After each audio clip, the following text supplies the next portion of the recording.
Welcome to Transform Now, the podcast brought to you by robotic process automation pioneer Blue Prism. Digital transformation has the potential to reshape the way companies service their customers, engage their employees, and manage their operations. Whether you're looking to develop strategies, tactics, and best practices to positively impact the future of work, or you're curious to learn how other companies have successfully navigated their digital transformation programs, then this podcast is for you. We're here to help you transform now. Hello, everyone. I'm Brad Hairston with Blue Prism. Welcome to the Transform Now podcast. Today, I'm happy to have as my guest, Dr. Stefan Gstettner, a partner and director at BCG, who is based in Frankfurt, Germany. Stefan and I will be discussing the current supply chain challenges we are facing across the globe and how BCG is advising companies to rise above those challenges. Stefan, why don't you start us off with an introduction? Tell us more about yourself and about what you do at BCG. Yep, absolutely. First of all, congratulations for pronouncing my difficult name. That was really good. I did my very best. Yeah. So now 10 years with BCG, and I had and still have the pleasure to work with great clients on their supply chain challenges. So exclusively helping clients transform their supply chain in a digital sense, I would say, whatever that exactly is, modernizing their supply chain, reacting to more demanding customer needs in consumer goods mainly, and fashion and luxury, which doesn't mean I don't look into other industries, but that's my passion and that's where I mostly work. Before BCG, maybe quickly, I ran my own consultancy and I was a COO in a retail company over here in Germany. And then also during BCG, and that was quite nice, I had the pleasure to teach as an adjunct professor in the MIT Scale program, which is a nice challenge to talk to younger professionals in supply chain and try to answer their pressing questions, which was also really a good experience. Very good. Stefan, I am thrilled to have you on today. The supply chain saga is such a dominant topic right now. It's affecting all of us in one way or another. So I have been really eager to have someone like you on to talk about it. In your opinion, what are some of the biggest issues in global supply chain management that have been exposed by the pandemic over the past couple of years? Yeah, that's the question that many people ask themselves, what's different in the pandemic to before the pandemic and hopefully to after the pandemic? And I like to phrase it like nothing new happened, but unfortunately it all happened at the same time. I think that's a little bit describing it. Maybe a good example. We were working for a global toy manufacturer at the start of the pandemic and helped him a little bit into the pandemic, let's say. And they, of course, they are always facing challenges, demand going up or down when new product introductions are particularly successful or less successful, or a plant having some issues. But with the pandemic, they really had sort of exposure on all sides of it. They didn't anticipate as much that, for example, in the US, the demand for toys in the pandemic would go through the roof because everybody was sitting at home and playing with their toys. At the same time, the main plant in the US had serious troubles because there was a series of corona impacts, so they couldn't keep up the capacity of the plant. Then the inbound supply chain was disturbed, and suddenly they were facing a peak in demand, a drop in supply capacities, and they were flying stuff over from Europe. And so nothing what doesn't happen in supply chains usually every day, but in this extreme. And at the same time, I think that has been really challenging for most of the companies. The extreme volatility in supply and demand has certainly been a major challenge. Did this volatility catch most companies by surprise, in your opinion? Yeah, I wouldn't say by surprise, because I think every supply chain professional was and is affected by volatility, and they are 100% aware of the existence of volatility. I think the normal procedures of companies are designed to manage something that I described before. On one side, we have a problem, or we have some problems at both sides, but not super severe. What I observed with our clients is in this extreme, the established processes and systems didn't work anymore, and they unfortunately needed to go back to quite manual working. So it resulted in huge working hours, in huge efforts, data gathering in a higher frequency where processes and systems weren't designed for. And so they had to do their best with huge effort to manage the crisis. And my observation is many companies have been super in doing this because of the passion of the people. What we would have liked to see is that the people 100% keep their working hours, let's say, and have their processes and systems being responsive even in so extreme situations, so that they can make smart decisions not in night shifts and daily meetings and so on, but in a normal way of working. And that hadn't happened. So I think they now realize that they still need to upgrade their capabilities in processes and systems to be more relaxed in the next crisis and to be even better prepared for volatility and to be more resilient in the end. BCG uses the term bionic to describe those companies that blend new technologies with human capabilities to power innovation, advantage, growth, efficiency, and resilience, which you just mentioned. What does that look like in the supply chain area specifically? First of all, to explain this funny term a little bit, it comes from a thought process that we put out on the Bionic company. And I think it's particularly applicable also for supply chain management, which means only the perfect blend between humans working with machines leads to the desired outcomes. So if we are over-indexing on technology without looking at the human side, then we will not get the desired outcome. And also the other way around. If we are over-indexing on organization and capabilities, which are all good things, but human capabilities without superb technological capabilities also don't bring the outcome. So it's all about the perfect blend of those two to come to the desired outcomes.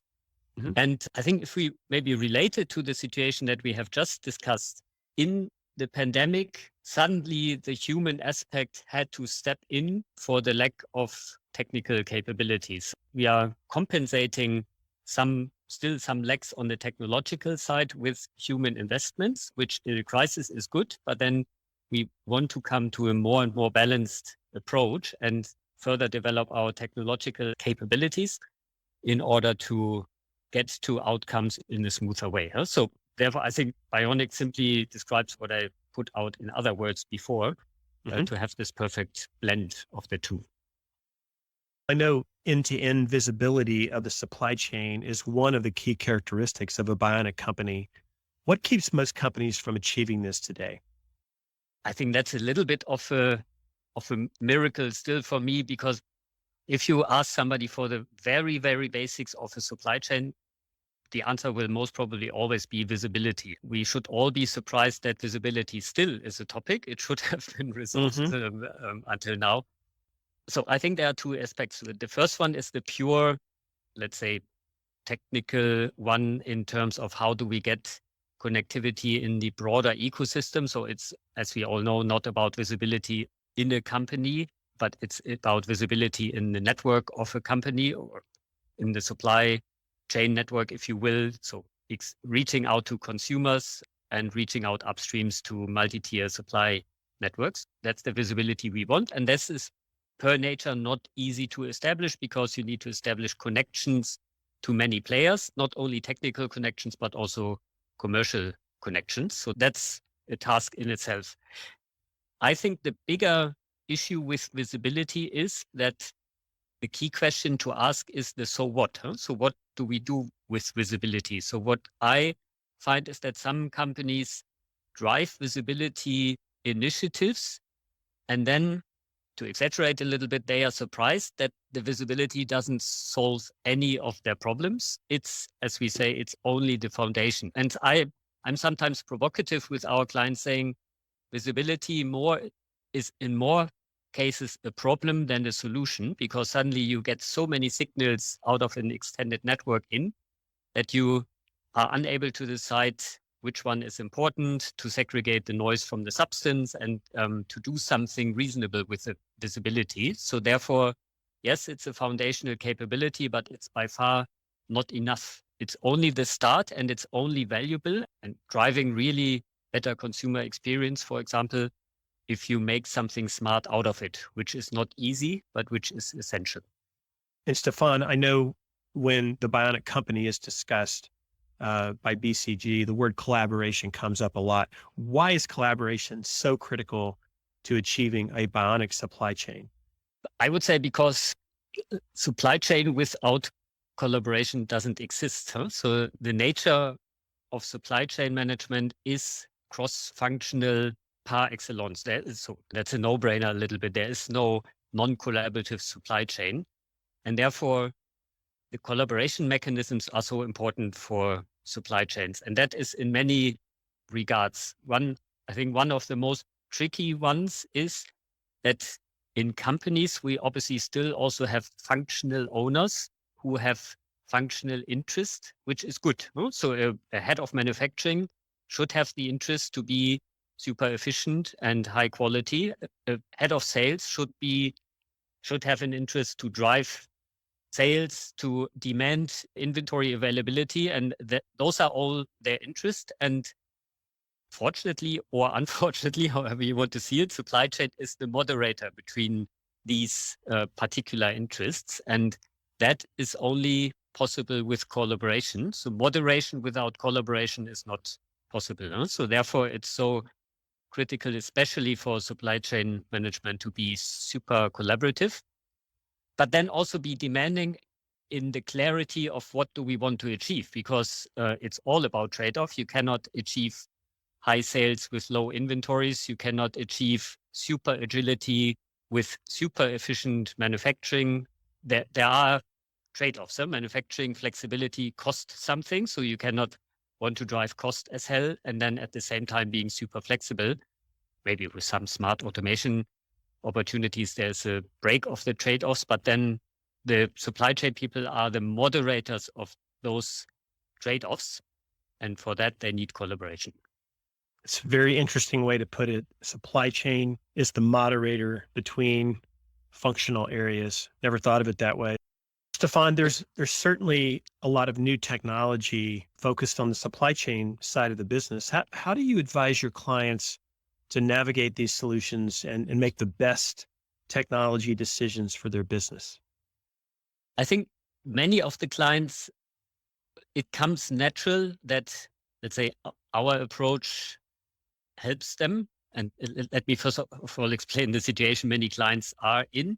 That is, dozens, if not hundreds, of technology providers are on the phone or send in emails or whatever, asking to present their solution. And then they are inviting some of them who are particularly interesting. And then those guys are presenting and they are convincing. There's no solution provider who cannot super convincingly present what they have on stake. And then after such a presentation, usually you sit there and say, I need this, because it's super convincing and it's a cool technology solution and so on. And once you have looked at 5 of those presentations, you are a little bit, or our clients sometimes are losing sight of, now I have so many providers and they are all super exciting and super convincing, but obviously I cannot buy every license that they are offering. So what do I do? And then this is our role where we come in as usually supplier agnostic, obviously, with good knowledge of the key suppliers, but we are obviously not selling any of those solutions. So then we are coming in and strictly turning it around into the business conversation and into a value conversation where it is, look, okay, there are many solutions out there and there's also huge overlap between solutions. So let's not ask about the solution first, but let's ask about the next performance leap that you want to achieve. Usually much higher customer delight, consumer delight, more agility or more resilience and so on. And what does it concretely mean? What do you need to improve? And then, and only in this sequence, looking for what of this do technology solutions have at stake and how can they help the company to achieve the next generation of value unlock? That's a really good approach. It's got to be overwhelming for those that are Yeah. entertaining all these solutions. No doubt about that. Yeah. Where do you think cognitive or intelligent automation is going to play a bigger role in supply chain management going forward?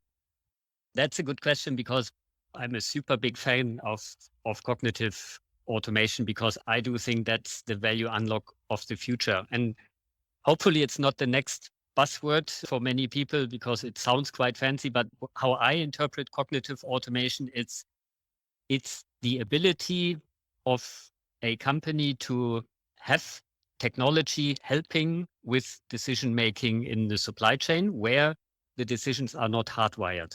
And supply chain is every day, every month about serious decision making. We talked about the trade-offs, so it is always about managing the trade-offs, having the best solution at hand.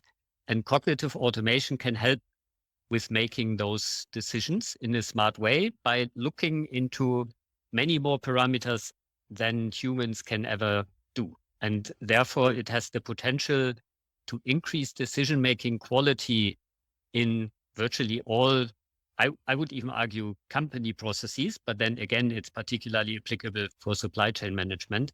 And I think that's the wave of automation after RPA and RPA 2.0 and so on. I think that's the gradual development of a more hardwired automation into intelligent automation or cognitive automation. I think that's the value unlock of the future, to be honest. Okay. Well, just to drive this point a little bit further, what are some specific tasks or activities within the supply chain that you consistently see humans doing that you think will be done entirely by machines in the future?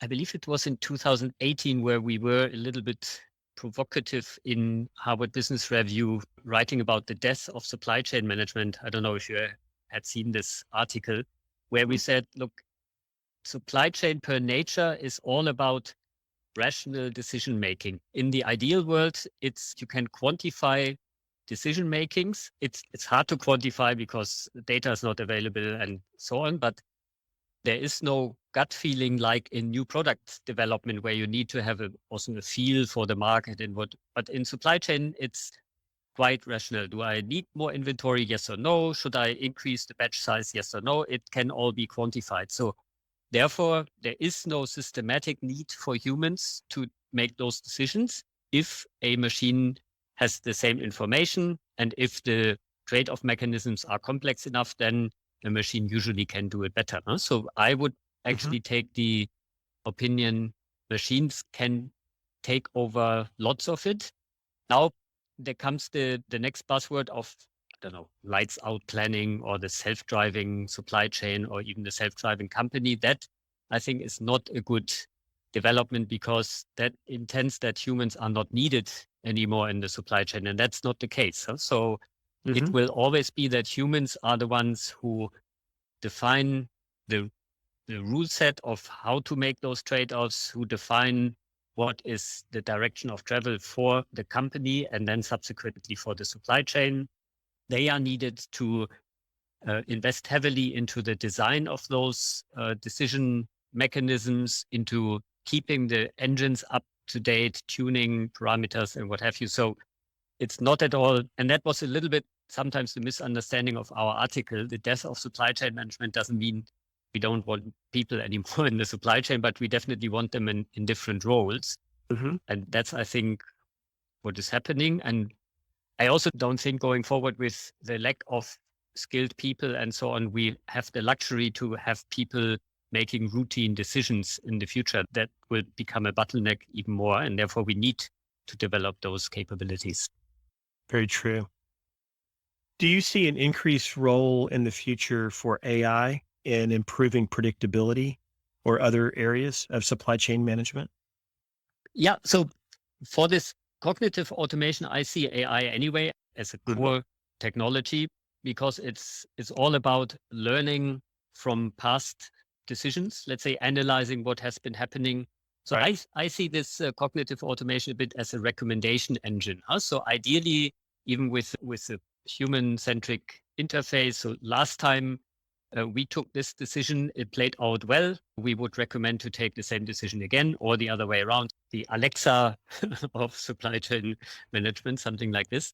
Mhm. I am skeptical, to be honest, to use AI much more in trying to predict, let's say, and that might be a bit controversial, but AI at the moment, as I see it, is in supply chain mostly invested in demand planning. There's so much going Right. on in becoming much better in demand planning, and it's absolutely reasonable to start there because Mhm. starting at the consumer is always a good idea.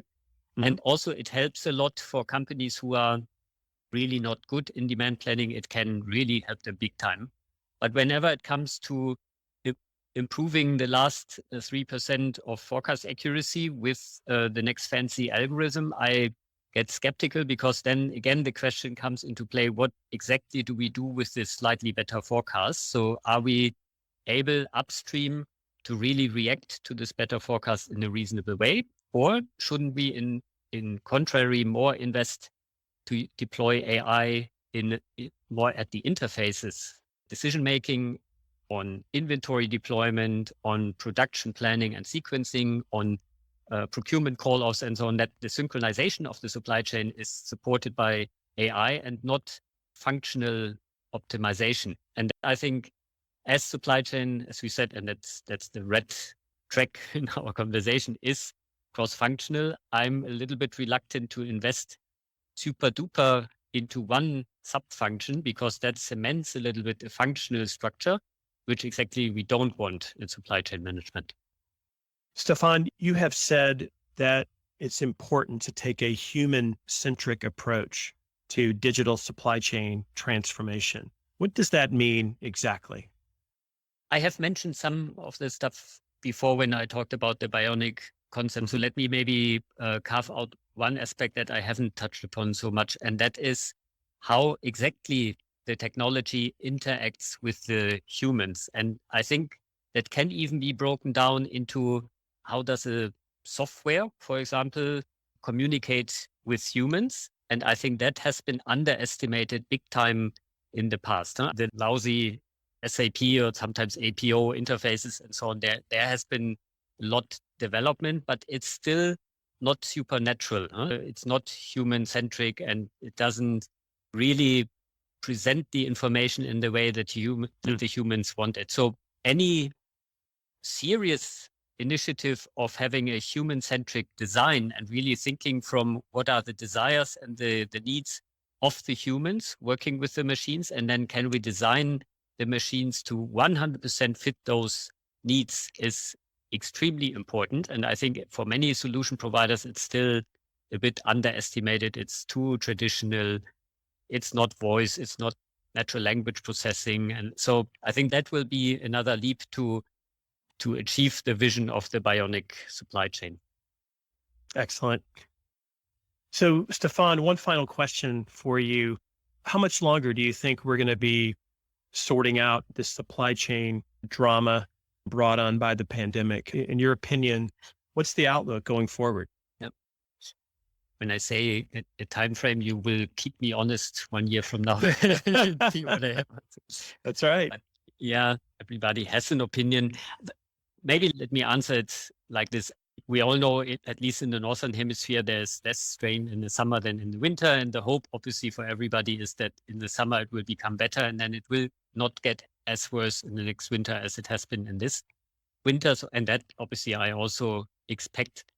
I hope that there is a second effect that the companies are now upgrading their resilience and their capabilities to react to crises like this and are making design choices that even if the pandemic situation is as worse or as bad in next winter than it is in this winter, the impact on the industry is less. So they have a full year to upgrade their mechanisms to become more bionic, if you will, and to become more resilient. And we see lots of investments there of virtually every company. And therefore, I'm hopeful that in 2023, even if we have a severe pandemic situation, industry will be much better off.